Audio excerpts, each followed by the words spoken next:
ইসরায়েলে ইরানের সাম্প্রতিক ক্ষেপণাস্ত্র হামলা নিয়ে রাশিয়া তাদের অবস্থান স্পষ্ট করেছে।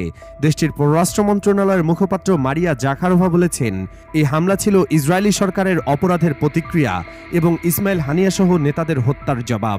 রাশিয়ার রাষ্ট্রীয় বার্তা সংস্থা তাস নিউজ এজেন্সির প্রতিবেদন থেকে এ তথ্য জানানো হয়। মঙ্গলবার 1 অক্টোবর টেলিগ্রামে দেওয়া এক বিবৃতিতে মারিয়া জাখারোভা বলেন, ইসরায়েলি সরকারের ক্রমাগত অপরাধ এবং তেহরানে হামাস নেতা ইসমাইল হানিয়াহকে হত্যা করার জন্য ইরান এই প্রতিশোধমূলক আক্রমণ চালায়। তিনি পশ্চিম এশিয়ায় মার্কিন প্রেসিডেন্ট জো বাইডেনের নীতিরও কঠোর সমালোচনা করেন। উল্লেখ করে বলেন, এই অঞ্চলে বাইডেন প্রশাসনের নীতি সম্পূর্ণ ব্যর্থ হয়েছে এবং এতে করে মধ্যপ্রাচ্যে উত্তেজনা আরও বেড়েছে। জাখারোভা বলেন, মধ্যপ্রাচ্যে বাইডেন প্রশাসনের ব্যর্থতা স্পষ্ট। তার শাসনামলে এই অঞ্চলে উত্তেজনা কেবল বেড়েই চলেছে। যুক্তরাষ্ট্রের প্রশাসন সংকট মোকাবেলায় অসহায়ত্ব দেখিয়েছে। মার্কিন পররাষ্ট্রমন্ত্রী অ্যান্টনি ব্লিংকেনের কারণে হাজার হাজার মানুষ এই অঞ্চলে ক্ষতিগ্রস্ত হয়েছে এবং সংকট নিরসনে অচলাবস্থার সৃষ্টি হয়েছে।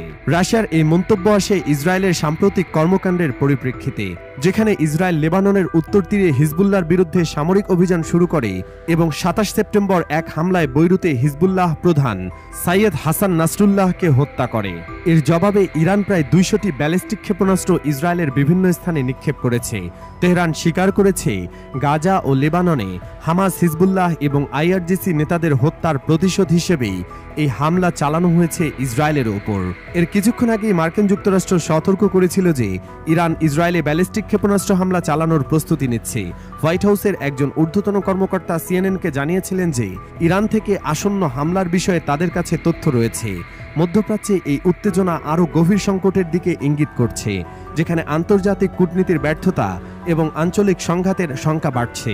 ইরানের হামলায় তৃতীয় বিশ্বযুদ্ধের হুঁশিয়ারি, ট্রাম্পের কড়া প্রতিক্রিয়া। ইরান ইসরায়েলের ক্ষেপণাস্ত্র হামলার প্রতিক্রিয়ায় সাবেক মার্কিন প্রেসিডেন্ট ডোনাল্ড ট্রাম্প বলেছেন, বিশ্ব তৃতীয় বিশ্বযুদ্ধের দ্বার প্রান্তে, আর বর্তমান মার্কিন প্রশাসন তা প্রতিরোধে সম্পূর্ণ ব্যর্থ। ব্রিটিশ সংবাদ মাধ্যম ইন্ডিপেন্ডেন্টের এক প্রতিবেদনে তিনি এ মন্তব্য করেন। ট্রাম্প বলেন, বিশ্ব নিয়ন্ত্রণের বাইরে চলে গেছে, আমাদের কোনো কার্যকর নেতৃত্ব নেই। জো বাইডেন এবং কমলা হ্যারিস দেশ পরিচালনায় অযোগ্য, তাদের শাসন আমাদের যুদ্ধের দিকে নিয়ে যাচ্ছে।